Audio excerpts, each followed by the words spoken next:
नमस्कार दोस्तों, कैसे आप सभी। उम्मीद करता हूँ सभी अच्छे होंगे, मस्त होंगे, ज़बरदस्त होंगे और आप सभी की पढ़ाई अच्छे से चल रही होगी।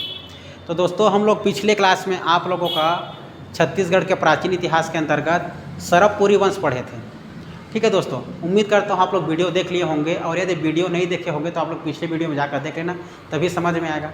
आज हम लोग अगला प्राचीन काल के अंतर्गत प्राचीन जो छत्तीसगढ़ का प्राचीन इतिहास है, इसके अंतर्गत सरबपुरी के बाद आने वाला पांडु वंश के बारे में अध्ययन करेंगे दोस्तों, जो कि आप लोग का सोम वंश और आप लोग का शैल वंश के नाम से भी जाना जाता है। तो चलो हम लोग समय को ध्यान में रखते हुए आगे बढ़ते हैं। और यदि मेरे इस चैनल में नए होंगे तो मेरे इस चैनल को सब्सक्राइब कर लेना दोस्तों, ताकि मैं ऐसे जब भी वीडियो डालूंगा तो आप लोग के पास नोटिफिकेशन सबसे पहले पहुंचे। अच्छे से अध्ययन करने चलना दोस्तों, मस्त पढ़ते चलना, नोट्स बनाते चलना, क्योंकि बहुत काम आने वाला है ये। क्योंकि आगामी आप लोग का CGPSC है, व्यापम के अंतर्गत होने वाली है, हॉस्टल वार्डन, पटवारी, विभिन्न प्रकार की परीक्षा होने वाली है दोस्तों, सब में काम आने वाला है। और ऐसे ही मैं डेली का सेशन चलाते रहूँगा और छत्तीसगढ़ को पूरा कंप्लीट पढ़ाऊँगा आप लोग को। जो कहीं ना कहीं से आप लोग मेरे वीडियो को देखोगे तो आप लोग अपने मंजिल के करीब रहोगे दोस्तों। चलो तो मैं समय को ध्यान में रखते हुए आगे बढ़ता हूँ और स्टार्ट करता हूँ, प्रारंभ करता हूँ आप लोग का पांडु वंश। चलो देखो, तो हेडिंग डालना दोस्तों, आप लोग का हेडिंग रहेगा आज कौन सा वंश? पांडु वंश। तो याद रखना, आज आप लोग का हेडिंग हो जाएगा पांडु वंश। ठीक है दोस्तों, तो पांडु वंश को जानने से पहले हम लोग देख लेते हैं कि इसने कहाँ कहाँ पर अपना स्थापत्य जमाया और कहाँ कहाँ पर ये लोग शासन करते थे पहले, और हमारे छत्तीसगढ़ के अंदर कैसे आए। चलो तो देखते हैं, एक छोटे से पहले मैप बना लेते हैं। चलो दोस्तों, तो एक छोटे सबसे पहले मैप बना लेना आप लोग। मान के चलो ये छत्तीसगढ़ का मैप है। ठीक है दोस्तों, ये छत्तीसगढ़ का मैप समझ लो, ऐसा क्लियर है। तो हम सभी जानते हैं, देखो आप लोग को बता रहा हूँ, समझते चलना। मान के चलो इधर हमारा लगा हुआ है, आप लोग का क्या लगा हुआ है? मैकल पर्वत श्रेणी।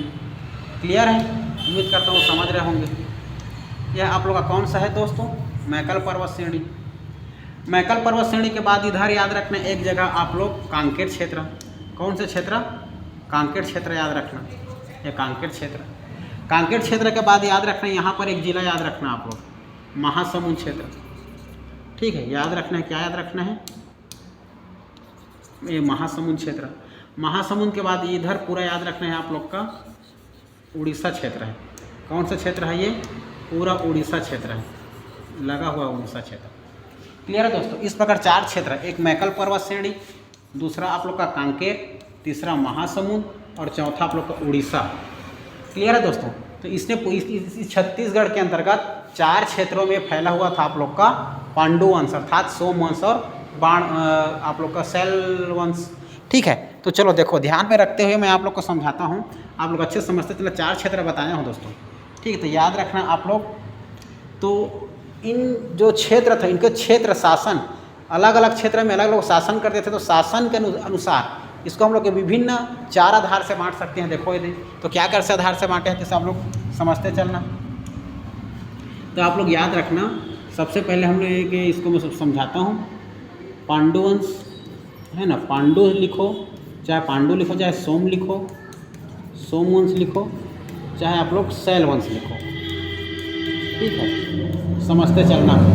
पांडु हो, सोम वंश, चाहे शैल वंश हो, इसको हम विभिन्न आधार से बांट सकते हैं। ठीक है, इनके शासनकाल के आधार पर इसको हम लोग चार आधार से बांट सकते हैं दोस्तों। किसके आधार पर? चार आधार पर। वो चार आधार क्या क्या है देखो। तो पहला याद रखना आप लोग, पहला क्या बताया हूँ, देखो इधर में मैकल पर्वत क्षेत्र। पहला क्या है? मैकल क्षेत्र, मैकल श्रेणी। दूसरा है आप लोग का कांकेर क्षेत्र में। तीसरा आप लोग का बताया मैं महासमुंद। ठीक है, महासमुंद। और तीसरा क्या बता दिया, यह चौथा उड़ीसा क्षेत्र। ठीक है, उड़ीसा क्षेत्र याद रखना है। तो देखो पहला याद रखना, मैकल श्रेणी के सोम वंश, मैकल श्रेणी क्षेत्र के कौन? सोम वंश याद रखना पहला। ये मैकल श्रेणी क्षेत्र के कौन? सोम वंश। इसके बाद याद रखना दूसरा में दोस्तों, दूसरा में याद रखना है आप लोग को कांकेर के सोम वंश। कहाँ के सोम वंश? कांकेर के सोम वंश। कांकेर के सोम वंश याद रखना है। इसके बाद याद रखना है कांकेर के सोम वंश के बाद तीसरा क्या बताया हूँ मैं आप लोग को, देखो तो तीसरा इधर आप लोग का महासमुंद। ठीक है, महासमुंद के पांडुवंश, महासमुंद बोलो या सिरपुर, ठीक है। तो सिरपुर के पांडुवंश याद रखना, सिरपुर के कौन? पांडुवंश, सिरपुर के पांडुवंश। सिरपुर के बाद अंतिम आप लोग का याद रखना उड़ीसा, याद रखोगे उड़ीसा। तो आप लोग का हो जाएगा उड़ीसा के सोमवंश, उड़ीसा के सोमवंश। इस प्रकार 4 क्षेत्रों में फैला हुआ था दोस्तों हमारा कौन? पांडुवंश। चारों क्षेत्र में फैला हुआ था और चारों क्षेत्रों को अच्छे से याद करना। पहला मैकल श्रेणी के सोमवंश, दूसरा आप लोग का कांकेर के सोमवंश, तीसरा आप लोग का महासमुंद सिरपुर के पांडुवंश और चौथा याद रखना उड़ीसा के सोमवंश।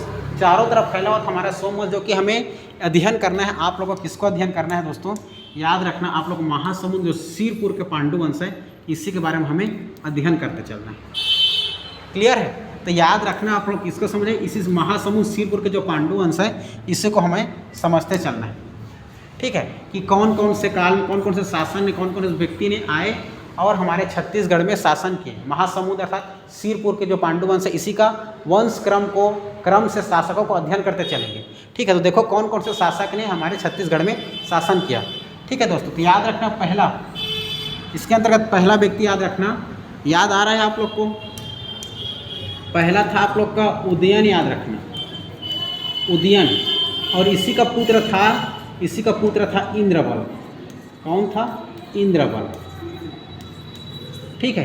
इंद्रबल जो याद आ रहा है सुदेवराज, वो सुदेवराज का यही सामंत था, उसका सेनापति था, जो कि उसके बेटा प्रवरराज सेकंड को मार करके हमारे पांडुवंश से क्या डाला था? नींव डाला था, ठीक है भाई। तो वही चीज़ को इसको मैं क्रम से आप लोग को याद करवाता हूँ, तो इसको इतना याद रखना, यही समय आगे बढ़ूंगा। चलो देखो मैं क्लियर करता हूँ इतना, इसकी शॉर्ट ले लो, लेना चाहो ये हो गया। चलो अब देखो, तो हम लोग क्या देखे आप लोग का? पांडुवंश। तो कहाँ का पांडुवंश देख रहे हैं हम लोग? सिरपुर का। देखो कहाँ का देख रहे हैं? सिरपुर का पांडुवंश। सिरपुर का कौन देख रहे हैं? पांडुवंश। तो इसमें कौन कौन से शासक ने क्रम से हमारे यहाँ छत्तीसगढ़ में शासन किया है, इसको देखते हैं। तो चलो याद रखना दोस्तों, सबसे पहले याद रखना आप लोग को, पहला याद रखना है, देखो आप लोग को पहला किसको याद रखोगे? उदयन। पहला याद रखना उदयन। उदयन बूढ़ा व्यक्ति था, ये बूढ़ा हो गया था, बुजुर्ग व्यक्ति था, इसीलिए इसको आदि पुरुष के नाम से जानते थे। कौन से पुरुष? आदि पुरुष। यही हमारे छत्तीसगढ़ में, ठीक है, अर्थात पांडुवंश का नींव डाला था, मतलब पांडुवंश का स्थापना किया था, अर्थात संस्थापक है। तो पांडुवंश के संस्थापक है ये, संस्थापक, ठीक है। पांडुवंश का संस्थापक कौन है? उदयन।